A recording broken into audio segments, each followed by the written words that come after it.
Disturbing account of savagery behind bars at the penitentiary, New Mexico.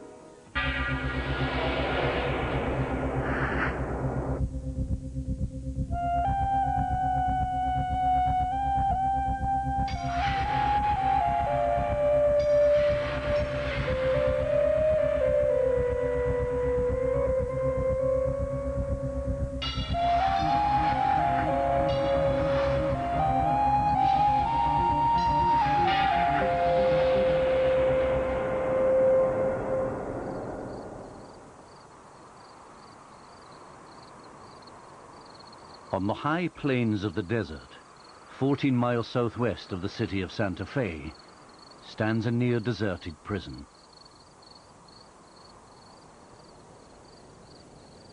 This is the penitentiary, New Mexico, which in the course of a February weekend in 1980 was the scene of the most brutal riot in American prison history. All the forces of hell were unleashed. And it happened right there. Never seen that much rage, overt, touchable rage and hate. I'd never realized that people could be so inhumane. It was overkill. I heard people being tortured to death, just feet from me, screaming and crying and pleading for their life.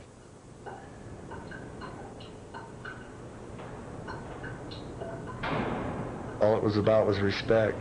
If you respected me, I respected you. I don't care what color clothes you were wearing. If you fucked with me, then you better come right.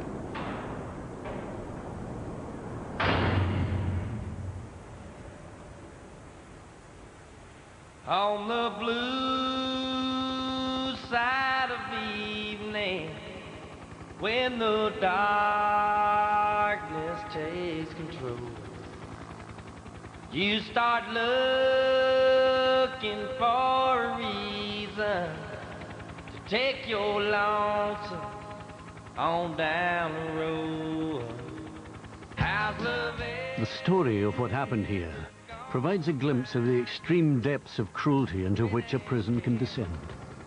The savagery was unique, but the events that led up to it could occur in any prison. Built in 1956, the penitentiary had for 20 years been a relatively safe place. But by the mid-1970s, all that was changing. The reason lay in a peculiarity of the prison's design.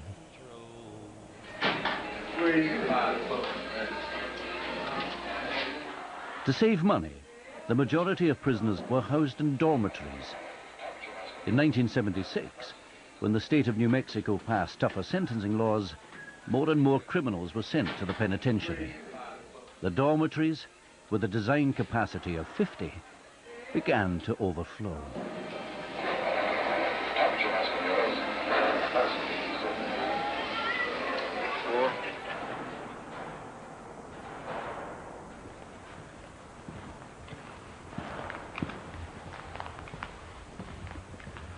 Well, there was 110 of us in this dormitory here.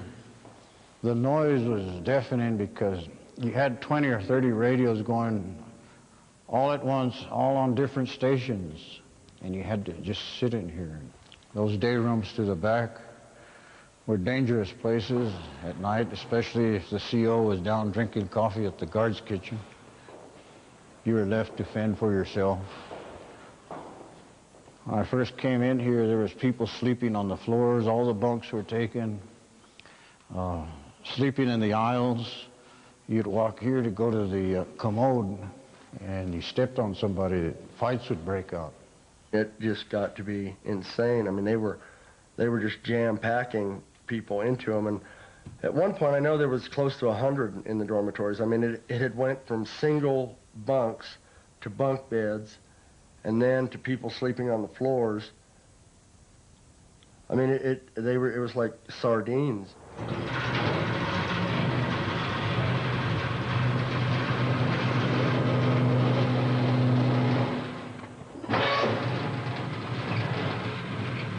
I remember my first day. Came to work and was issued my uniform, and there was really no essential training. as they just escorted throughout the prison and shown the different dormitories. It was fingerprinted and so forth.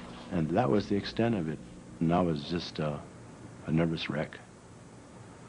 Just to see so many prisoners, and that I was going to be having to watch them all.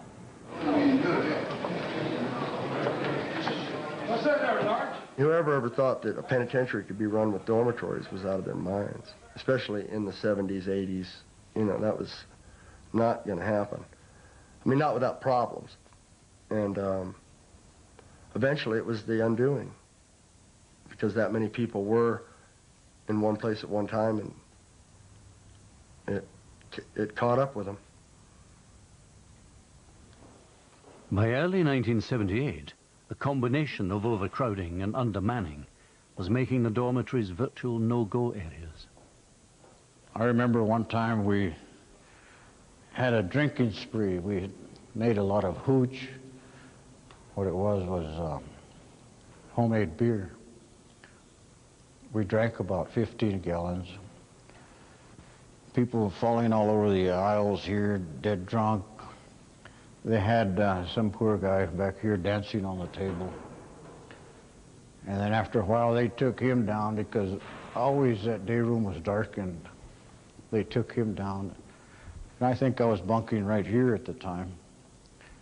And you could smell the feces, the human feces, and I knew right away what was happening. And the guy comes out and says, "Hey, you want to get some of this?" And I said, "No, I don't want to get some of that." So that's what the damn fools, don't you know that that's what the administration wants you to do? You know, I don't want any part of that.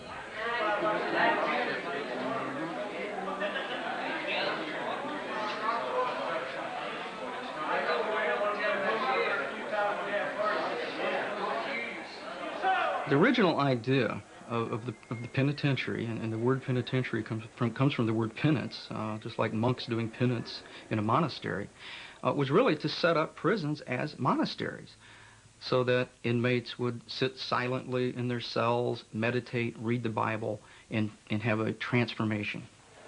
When prisons became overcrowded, then it meant we had to allow inmates to congregate with each other, had to allow inmates to work inside the prison, have association with each other. And when that happened, it meant that the idea of rehabilitation becomes secondary. What becomes important now is, how do you control these people, because they outnumber us, they can take over our prison, they can burn it down, they can kill us. So how do you control them? How do you keep them from tearing up your prison? On the blue side of me. The penitentiary of New Mexico's answer to the problem of control was simple. The increasingly overcrowded dormitories were situated together at the south end of the penitentiary. At the opposite, north end, were cell blocks, where those considered dangerous or disruptive could be isolated. The most dangerous inmates were segregated in cell block 3. By 1978, there were as many as 25% of the inmate population in cell block 3, which meant that we were well over 200 inmates in the disciplinary unit, which was designed to only hold 86 inmates.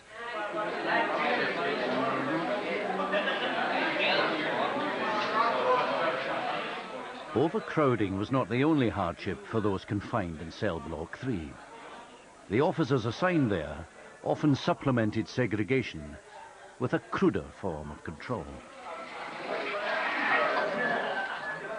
Many times when you're brought down here, handcuffed behind your back, the guards would sort of like help you along down the stairs. You'd fall at the bottom of the stairs. I remember a guard going down and said, "You must have slipped, let me help you up." And he started kicking on me. There's hundreds of guys that have experienced that. It was when you came through the fucking door, you knew the next thing was a boot in the ass when you were going down the fucking stairs. That was just part of the fucking getting locked up. We never, hardly ever used any physical force on an inmate unless he refused to do as he was told, such as when you wanted to lock him up in a disciplinary cell, and you would use as much force as needed. We don't carry, or we didn't carry guns in the penitentiary, but discipline could go to as high as grabbing the guy by the button and throw him into a cell.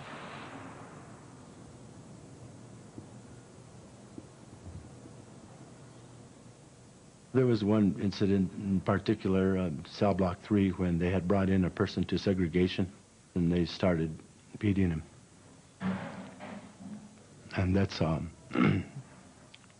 when they would make comments to me to join in, and I told them I couldn't, because there was just the numbers were too great on one individual. The most extreme punishment the prison could officially administer was meted out in the basement of cell block 3. These two cells on the end are what's known as the sensory deprivation cells. Of course, these were always closed at all times, so there was no light going in, no ventilation, no sound. When you were inside these cells, you felt that you had been swallowed by something. We always referred to these as being in the belly of the beast. There was no light, there was no toilet, there was no bed, there was nothing in there, just a hole in the floor so he could use the bathroom. And he would get a sandwich, one sandwich a day, or a sandwich for each meal, and some water. And 10, 15 days to that, and well, that guy came out being a good boy, good discipline real good.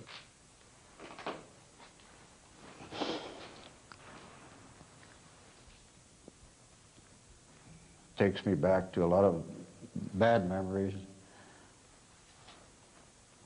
I can hear a scratching on the walls, and that scratching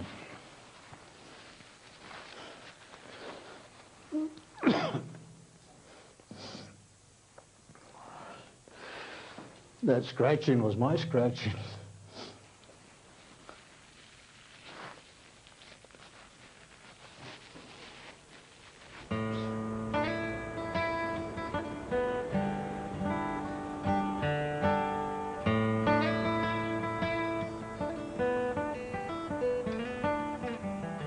Segregation and brutality were not the answer to the problem of control. For one thing, there were simply too many inmates to lock up. For another, straightforward coercion just fueled prisoners' resentments and strengthened their solidarity.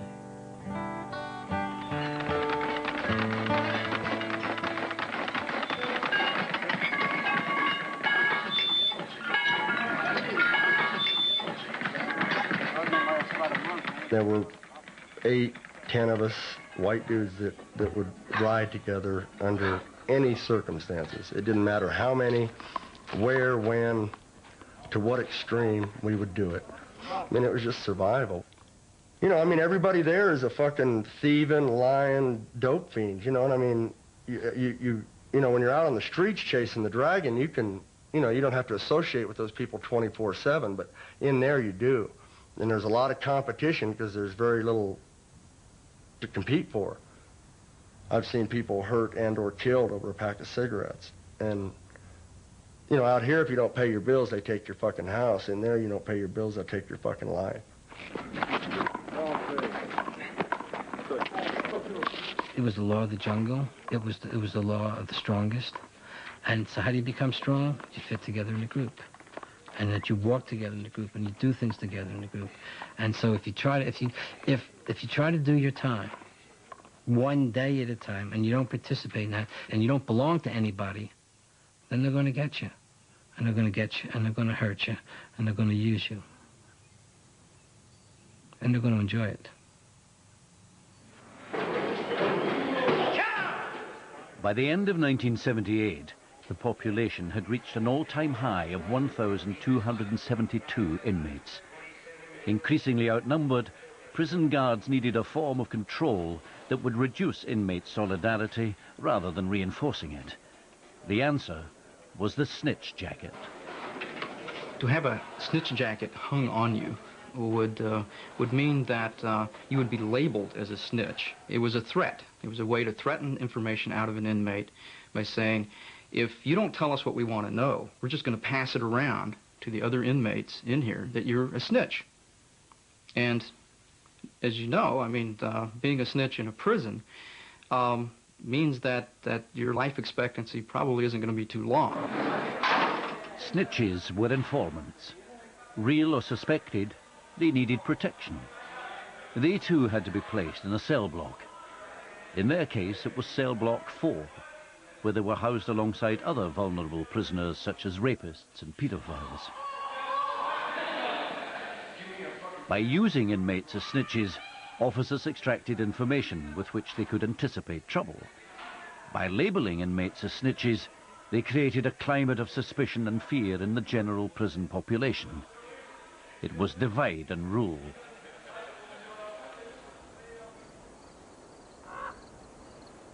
What the snitch system did was to deflect the hatred and resentment inmates felt for the authorities towards the inmates held here in cell block 4.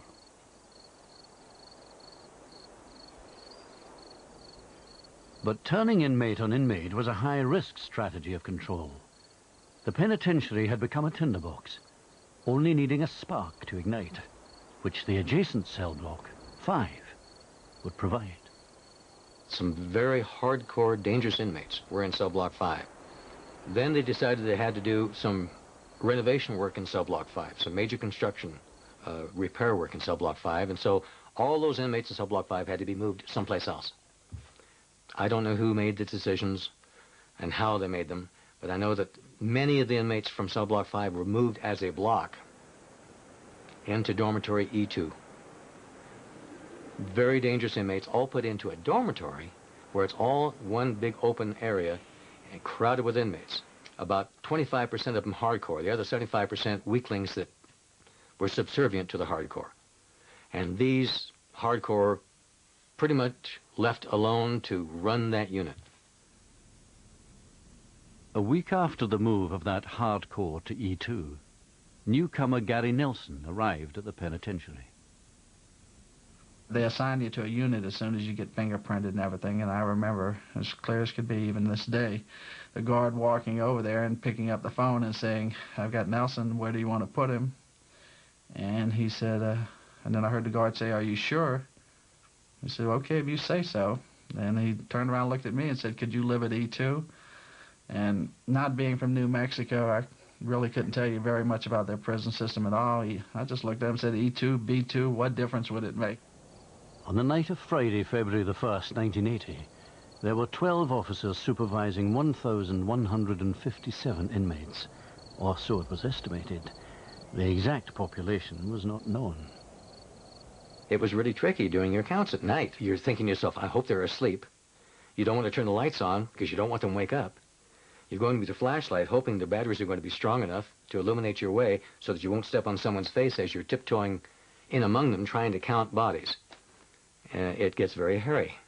And because it was frightening to do that, I know some officers did not even do the counts at night. They'd call in a number that was called in the time before. And hopefully no one's gotten out since then. The newly arrived hardcore in E2 had been drinking illicit beer since the early evening. It was a typical night in the penitentiary, New Mexico. There was nothing pre-planned about this. People talk about, yeah, they're going to be a riot, they're going to be this.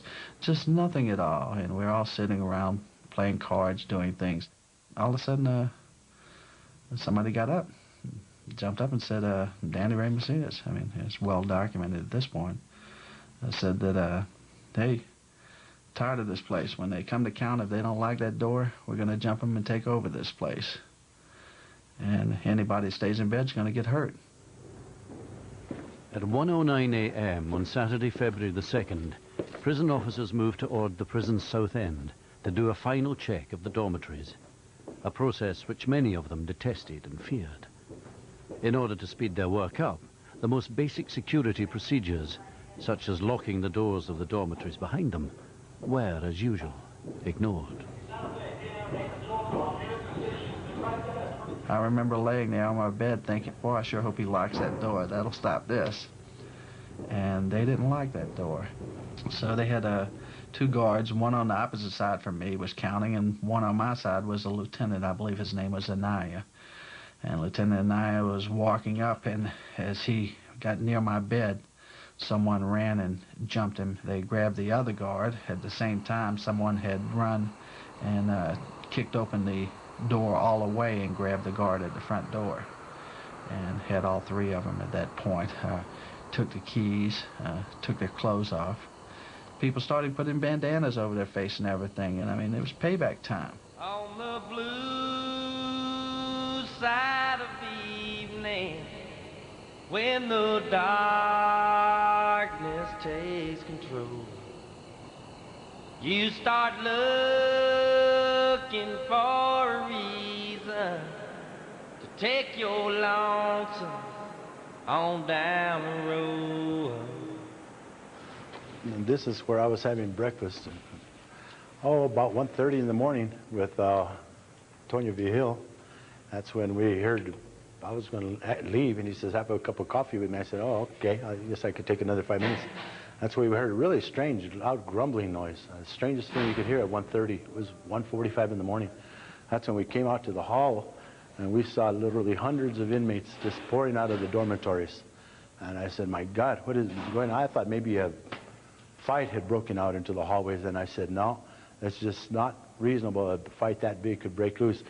I was going to rush down and try and close those grills over there, but it seemed like as though somebody was guarding those grills dressed in an officer's uniform. And I didn't recognize the individuals. And then that's when I saw that they were kicking an individual. I believe it came out to be Juan Bustos, an officer, literally rolling him down the hallway with kicks. And it was, I would say, anywhere between 100 and 200 individuals. And they were just filling out, and it was just mass chaos. And that's when we exited up towards the control center. And I banged on the windows to the control center, and I head out back up to the north side of the facility instead of going out the front door.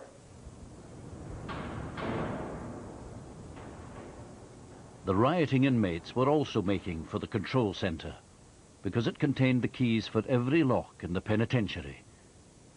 Security in the control center was so important that it was always manned by 2 guards and protected by a sheet of specially reinforced glass installed just 2 weeks previously.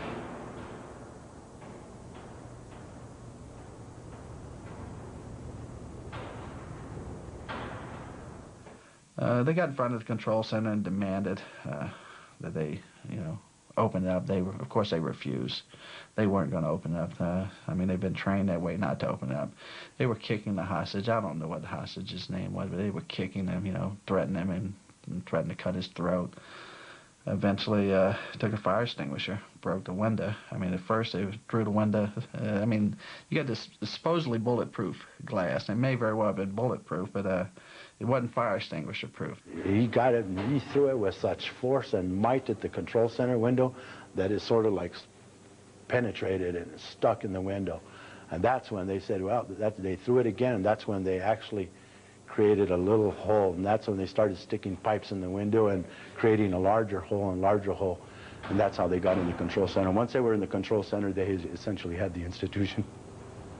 And all the keys? And all the keys that would mean to the entire institution. My feelings then were that it was over with, because we had some really very dangerous inmates in this institution. When I was released from my cell, the first place I went was the pharmacy, and then went and proceeded to consume everything I had gotten from the pharmacy. But what did you get? What did you take there? Drugs, just whatever they had. I mean, a lot of liquid Valium and a lot of Demerol and I don't know, numerous other drugs. I mean, there was quite a bit. And lots of other people there doing the same thing. Oh yeah, yeah. Anybody that could get up was getting down. Yeah.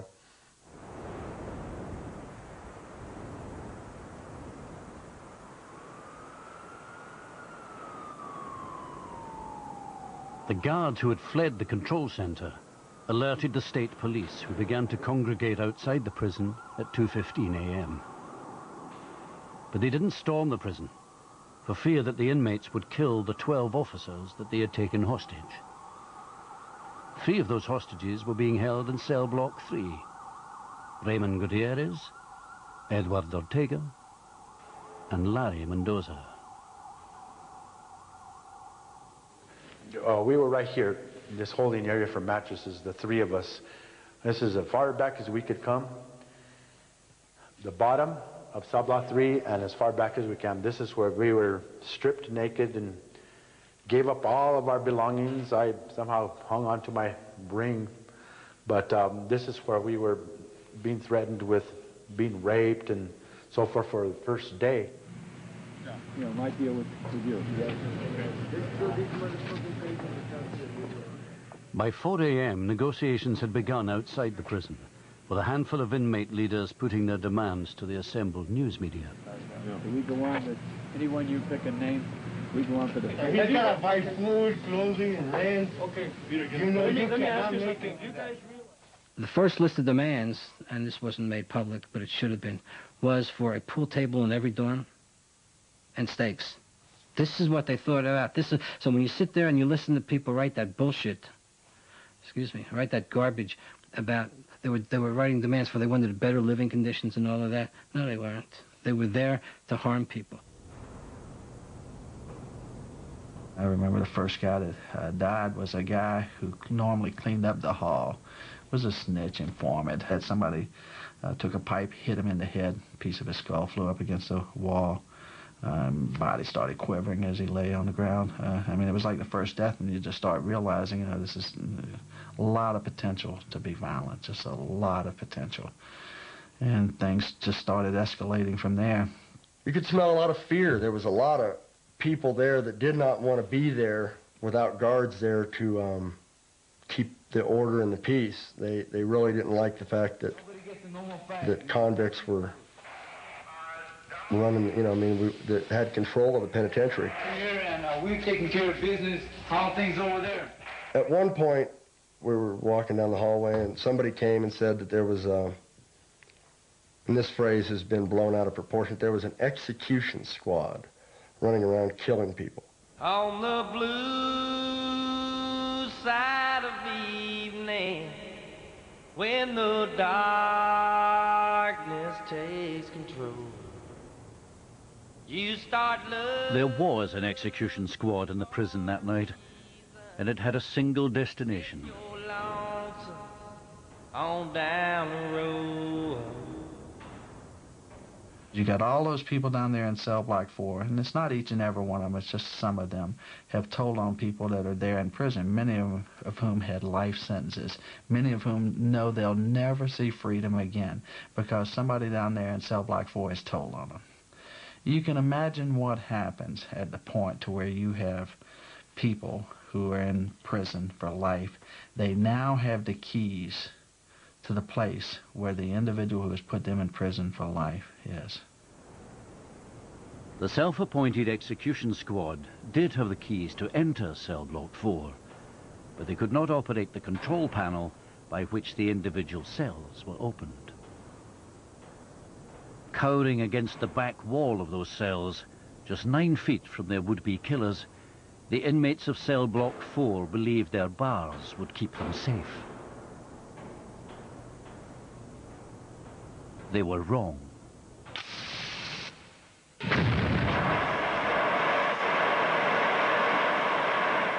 Acetylene torches, left overnight by contractors working on the repairs, had been discovered in cell block 5. Now every cell could be opened, and every score could be settled. The execution squad could go to work.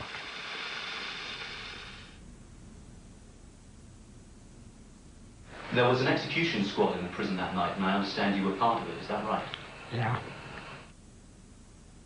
Leroy Vigil, recently diagnosed with incurable hepatitis B, has decided to speak for the first time of the role he played in cell block 4. I went in there to find 2 guys there that I wanted to kill, you know. And one of them was Jimmy Villa, Jimmy Joe Villa, and the other one was my Briones, but my Briones was dead already when I got there. And to be truthful, I would have enjoyed every bit of it, killing them, you know, because they testified there. My Briones made statements against me, and Jimmy Joe Villa, he testified against me in my trial. When we took us downtown for trial, he testified on something that I never done, and they gave me 300 years for that. But I would have enjoyed every bit of it, killing him. I would have enjoyed every bit of it. No, I killed some people, and I wouldn't say no names, but I did. I did kill some people. The district attorney's office later photographed the victims in cell block 4 as evidence. The photographs reveal that to kill the detested snitch was never sufficient. The maximum fear, suffering and mutilation had to be inflicted first.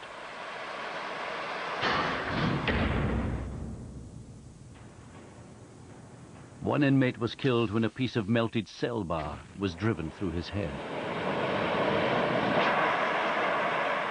The masked inmates worked their way from cell to cell, selecting those who were to die, taunting them with what would happen when their cell door was burnt open. In all, 16 inmates died in cell block 4. The last had to wait 3 hours for their moment to come. There's some guys there that, like I said, you know, some deserve to die, and you know, some maybe not, maybe some didn't deserve to die. But you know,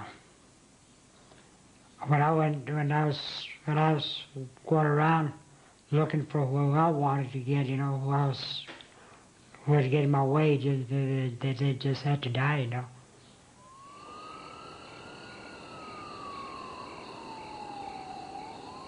By now, the state police positioned beyond the perimeter fence at the prison's north end were starting to glimpse the full horror of what was occurring in cell block 4.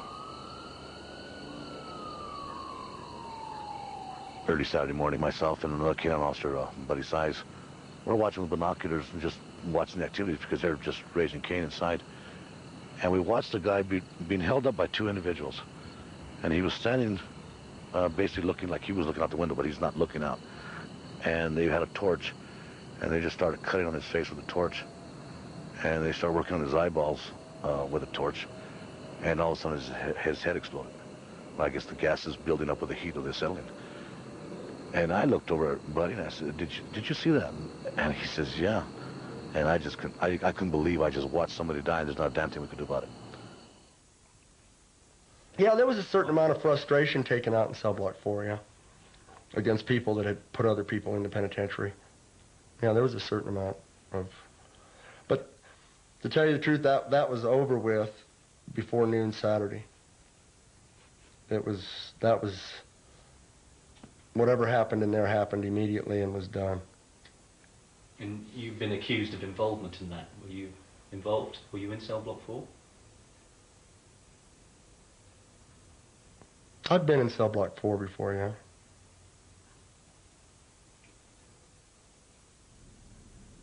Michael Colby was charged with 2 counts of murder after the riot, but convicted of neither on grounds of insufficient evidence.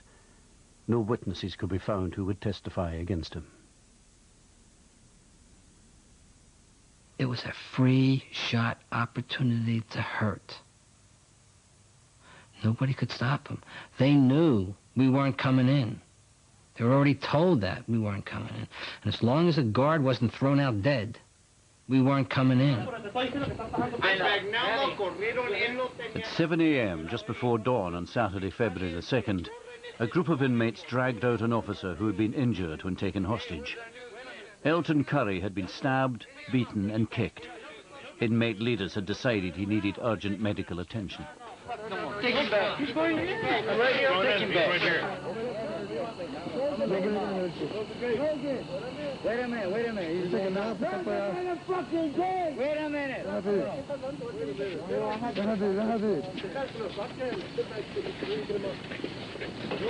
I think everybody realized that the minute an officer died, we died. You know, that was a preservation thing. I mean, that was the only ace we had. The only reason they weren't in there is because we had the officers. So. But no one was going to come in to save the men in cell block 4.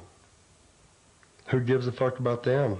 I mean, the way they were treating them, they were in a 6x9, 2 or 3 of them living in there like that. They didn't care about them. Once they got the usefulness of them testifying or giving up the information they gave up, they're as useless to them as they are to us. Matter of fact, they're a burden to them because they have to take care of them. So, no, they don't give a fuck about that at all.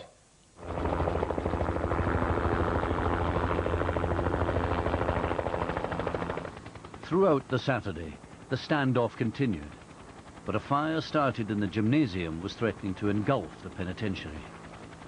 By 5 p.m., it had reached the basement of cell block 3, where Larry Mendoza and his 2 colleagues were still being held hostage.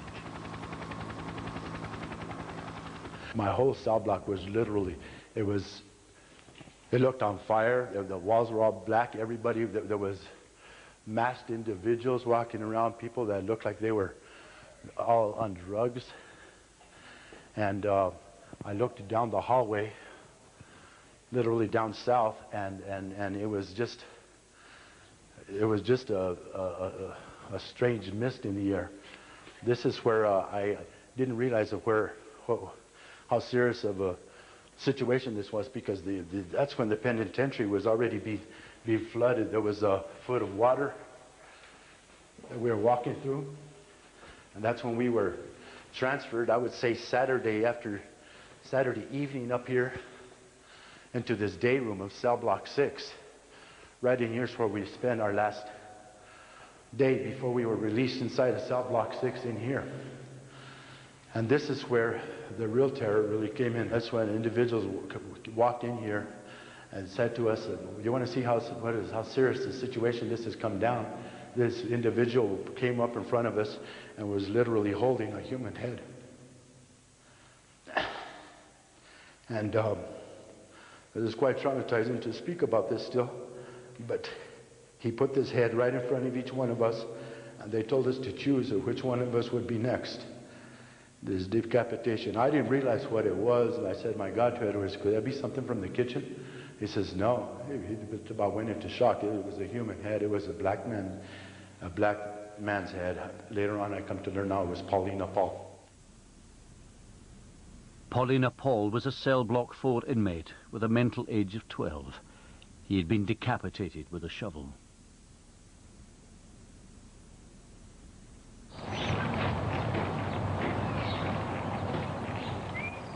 Sunday, February the 3rd, the second full day of the riot, dawned with most of the inmates lining the perimeter fence to escape the violence inside the prison. A hardcore continued to conduct negotiations, among them suspected leaders of the white supremacist prison gang, the Aryan Brotherhood, Jack Stevens and Michael Colby. No segregation, no nothing. I'm going to tell you right now, you can't put people in cell block 3 because there's no cell block 3 there.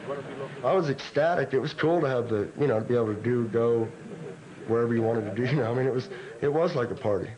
I mean, I'd been there at that point for 6 years, and the foot had been on the neck, and it was a relief to be away from that, just like a party at the end of the week, on the weekend, is a relief from work.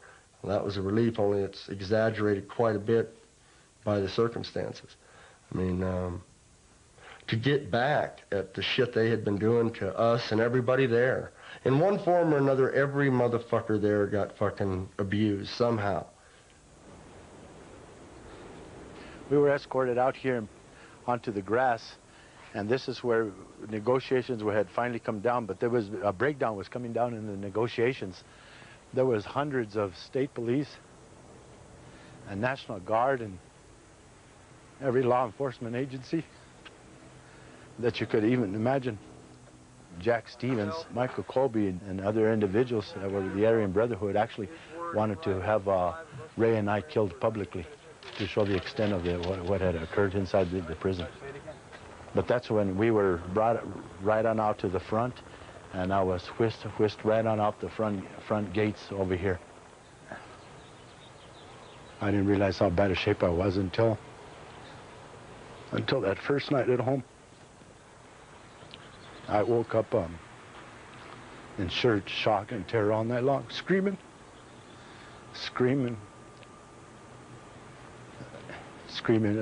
just pure nightmare. I thought I was still at the prison. Just after 1:30 p.m., a SWAT team was ordered in, and after 36 hours, the riot was at an end.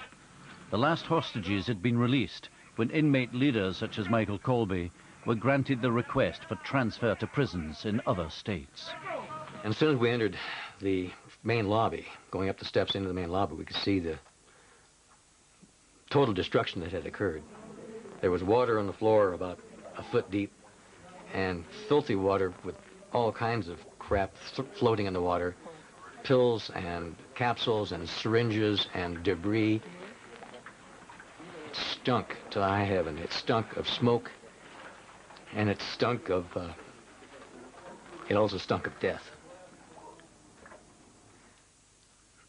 I found that even though I knew the inmates so well, I was having grave difficulty identifying them. With their face that close to mine, I couldn't tell you who they were, or had been, because they had been so horribly brutalized and mutilated. And a lot of them I couldn't say who they were. One inmate in cell block 4, a case he had dealt with personally, had special significance for Larry Flood. That was Mario Uriosti. He's from Santa Fe, was from Santa Fe, New Mexico. A youngster, really. He was in for shoplifting. The week before the riot, he had been gang raped by 7 inmates. And he wanted to press charges. So I needed to get him where it was as safe as possible. Well, there's not really a safe place in the prison, but I had him transferred in voluntary protected custody in cell block 4, North End, main facility, Penitentiary, New Mexico. His was one of the bodies I did recognize when I got to cell block 4. He was hanging from the grill work separating the officer station from the north corridor by a rope or a piece of sheet knotted together or something. His throat had been cut. His genitals had been cut off. And they were stuffed in his mouth. It wasn't a safe place. Not for Mario. He should never have even been in the penitentiary, let alone there and then. You say you feel no guilt for what you did? No guilt at all. We've seen some of the photographs that the district attorney's office took of the victims, and they are savage. I mean, they almost look as if they might be the work of an animal. That's what the administration made us. But you chose to do it. It was your choice to do what you did. Yeah. Because like I said, the administration made us that way. If they want to treat us like dogs like they used to, you know, it would have been different. But the administration treated us like dogs. I mean, they didn't treat us like no human. They're animals.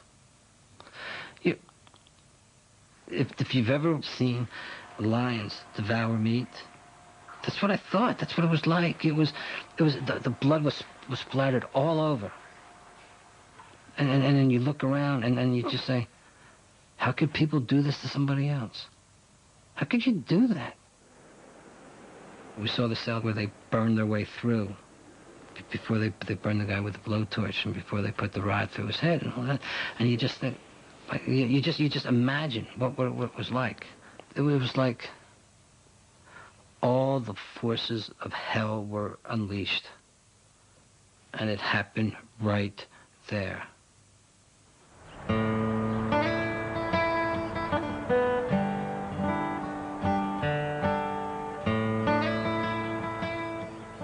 In all, 34 inmates died during the course of the New Mexico prison riot.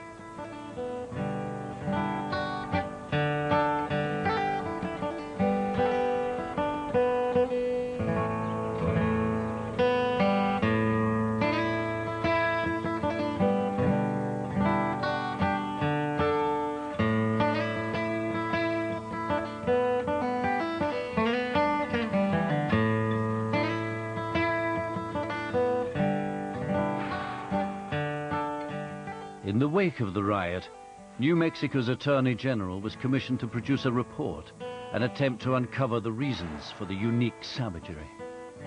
The report, which ran to over 200 pages, identified as the chief cause forms of control within the prison that made already brutal men more brutal and dehumanized both keepers and kept.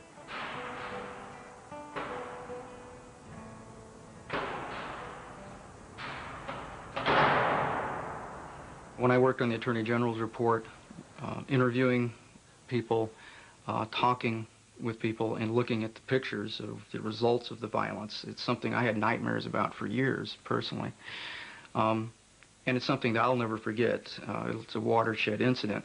But it's not just a personal incident, it's also an incident that tells us a lot about prisons, because it allows us to view what happens in a prison if we lose sight of how we can humanely control inmates. It probably would never play itself out exactly as it played itself out in New Mexico, but the dynamite is still there. It's just waiting for a match to go off. At New Mexico, it went off.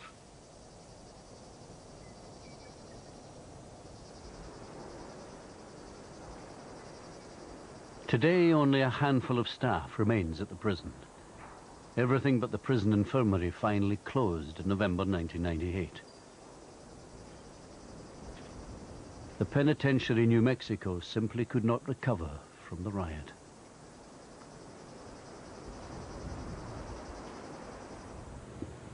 I think the majority of the people that were involved got away with what occurred out there.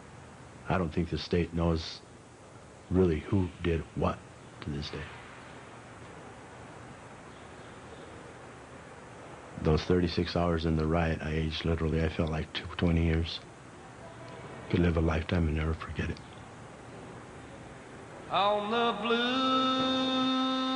side of evening, when the darkness takes control, you start looking for a reason to take your lonesome on down the road.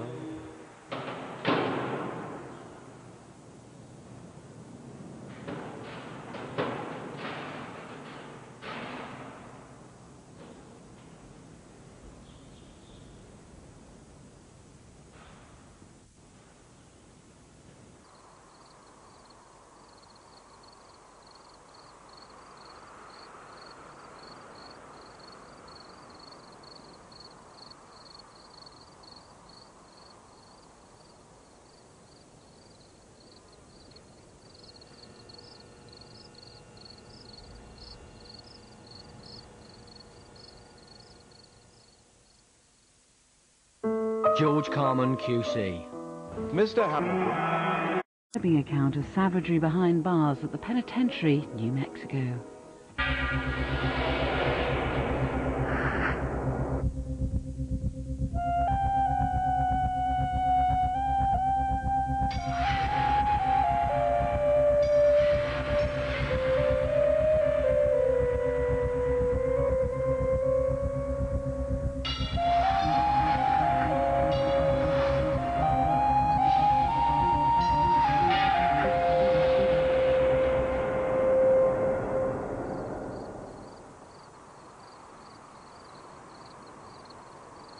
On the high plains of the desert, 14 miles southwest of the city of Santa Fe, stands a near-deserted prison.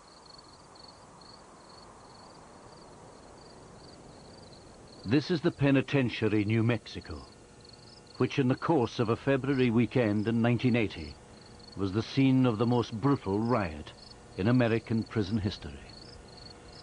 All the forces of hell were unleashed, and it happened right there. Never seen that much rage, overt, touchable rage and hate.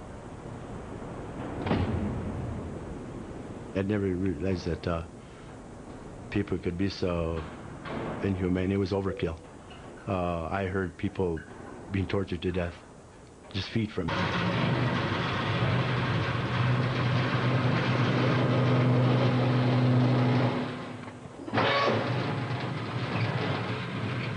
I remember my first day. Came to work and was issued my uniform, and there was really no essential training. As they just escorted throughout the prison and shown the different dormitories. It was fingerprinted and so forth. And that was the extent of it. And I was just a nervous wreck. Just to see so many prisoners, and that I was going to be having to watch them all. What's that there, Large? Whoever ever thought that a penitentiary could be run with dormitories was out of their minds, especially in the 70s, 80s. You know, that was not going to happen. I mean, not without problems. And eventually it was the undoing, because that many people were in one place at one time, and it caught up with them. By early 1978, a combination of overcrowding and undermanning was making the dormitories virtual no-go areas. I remember one time we had a drinking spree. We had made a lot of hooch. What it was homemade beer. We drank about 15 gallons. People falling all over the aisles here, dead drunk. They had some poor guy back here dancing on the table. And then after a while, they took him down, because always that day room was darkened. They took him down. And I think I was bunking right here at the time. And you could smell the feces, the human feces, and I knew right away what was happening. And the guy comes out and says, "Hey, you want to get some of this?" And I said, "No, I don't want to get some of that." So that's what the damn fools, don't you know that that's what the administration wants you to do? You know, I don't want any part of that.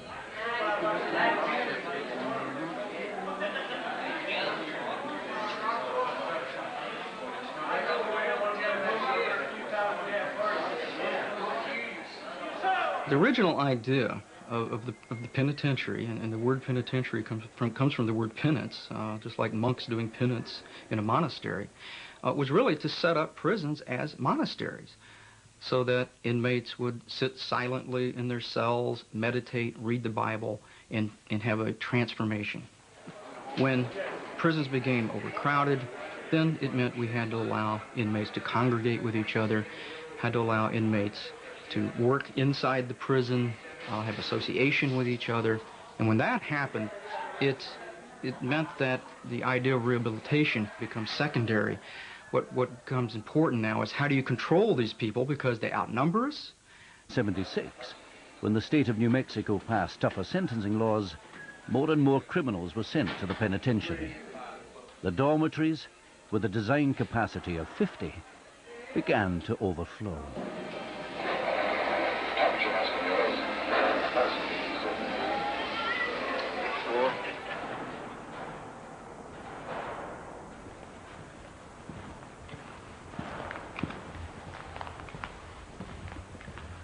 Well, there was 110 of us in this dormitory here.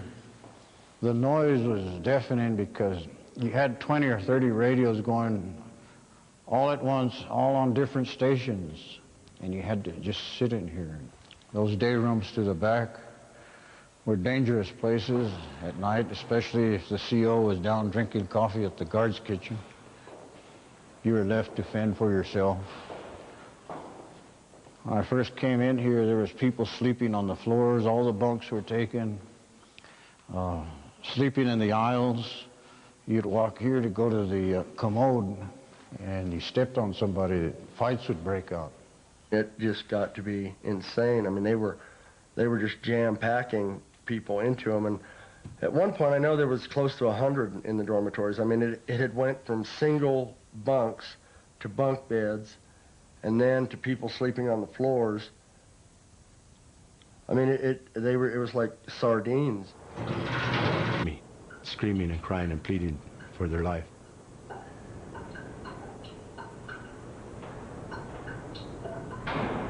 All it was about was respect. If you respected me, I respected you. I don't care what color clothes you were wearing.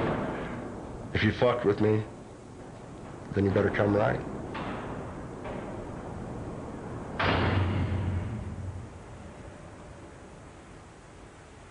On the blue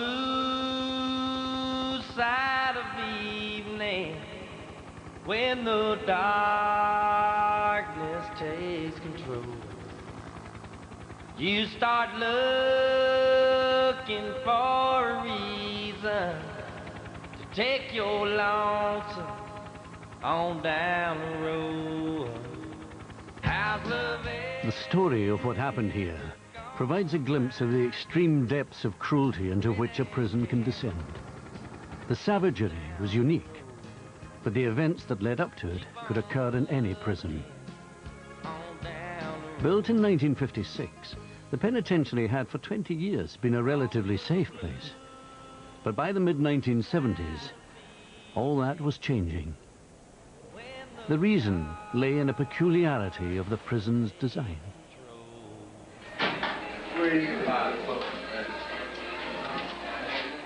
To save money, the majority of prisoners were housed in dormitories. In